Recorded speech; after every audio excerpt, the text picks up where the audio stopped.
So I was talking about sustainability with one of my staff members, and his name's Tony. He's our longest standing staff member, and he told me about 20 years ago he was talking about climate change with his wife, and they were having dinner parties, and people thought he was absolutely crazy. They thought they were heretics. Now people actually understand that there is a problem.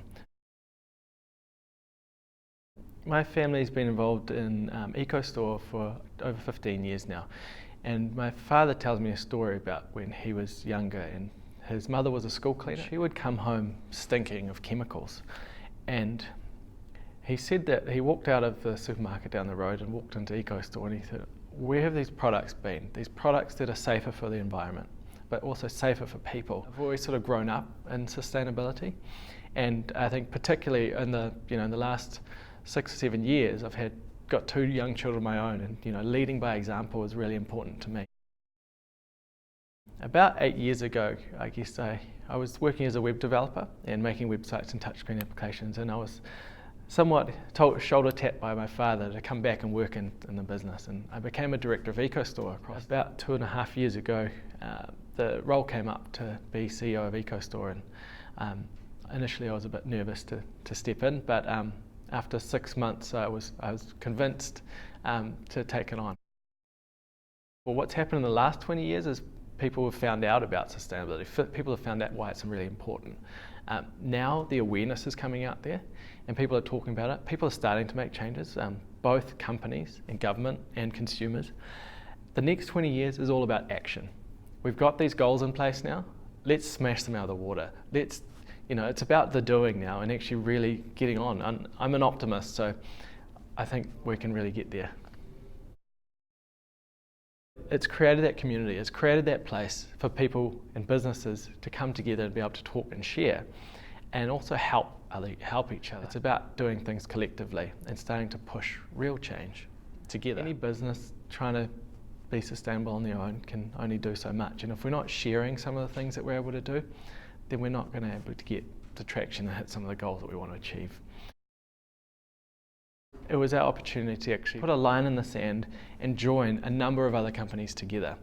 And like I said, it's all about action in the next 20 years. And if we don't put any goals down, we're not going to have anything to get to, and we're going to continue to dawdle. About 5 years ago, we converted all of our packaging into using sugar plastic.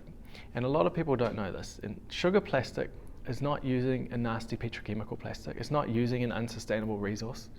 And it did come at almost twice the cost as a regular petrochemical. Sugar plastic also captures carbon from the atmosphere.